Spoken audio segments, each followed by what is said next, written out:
Don't lie to me, I already know. The room went silent the moment I said those words. No warning, no preparation, just truth dropped like a weight no one expected. Their faces changed instantly, shock first, then anger, then something worse, calculation. That was the moment everything began to fall apart. But the real conflict didn't start there. It started years earlier. I just didn't know it yet.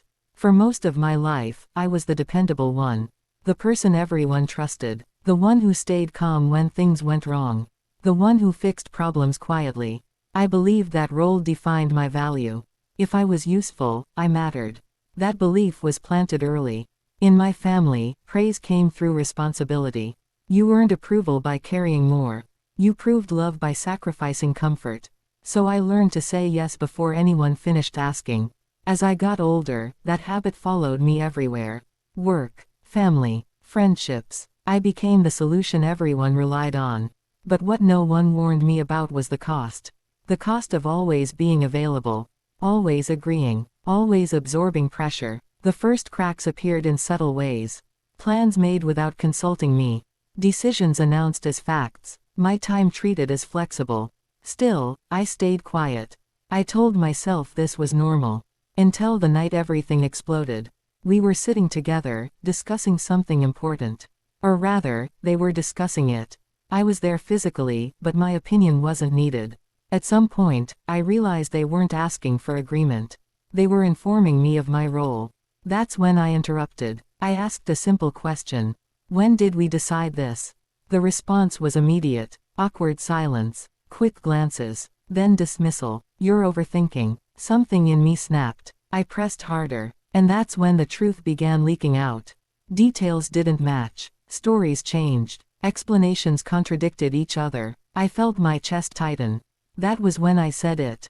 Don't lie to me, I already know. The room froze. What followed wasn't denial. It was anger. Accusations flew fast. Why are you causing problems? Why now? Why can't you just trust us? The pressure was overwhelming. But for the first time, I didn't back down. I demanded honesty. And that's when I learned the truth. Decisions had been made behind my back. Plans created using my name. Commitments promised without my consent.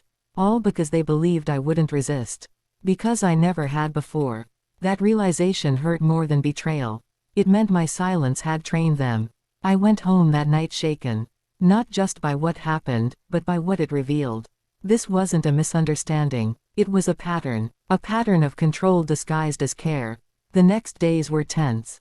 Messages came nonstop. Some apologetic. Some manipulative. Some threatening. They warned me I was breaking the family. That I was selfish. That I would regret this. Old guilt resurfaced. But so did something new. Clarity. I replayed moments I had ignored for years. Times when my boundaries were crossed casually. When my exhaustion was dismissed. When my needs were postponed indefinitely. I had mistaken tolerance for love. I decided to confront it fully. The next meeting was explosive. Voices were raised. Old arguments resurfaced. Blame was thrown freely. They accused me of changing.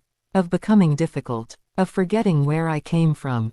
And for the first time, I said something I had never said before. I'm not difficult. I'm just done being controlled.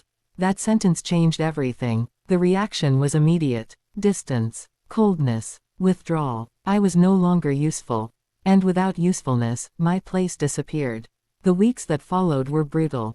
Silence replaced noise. Loneliness replaced chaos. I questioned myself constantly. Did I go too far? Should I have stayed quiet? Was peace worth this loss? But slowly, my body answered for me. I slept better. My anxiety faded. The constant tension disappeared. For the first time, my life felt like my own. I made decisions without fear. Said no without explanation. Rested without guilt. Some people eventually returned. But on different terms. Others never did. And I learned something important. Boundaries don't destroy relationships. They expose which ones were built on control. Today, my life is quieter. But it's honest. I no longer confuse exhaustion with purpose. Or obedience with love. If you're listening to this and feeling trapped, hear this. Conflict isn't always destruction. Sometimes, it's the beginning of freedom. And the moment you stop accepting lies, is the moment your real life begins.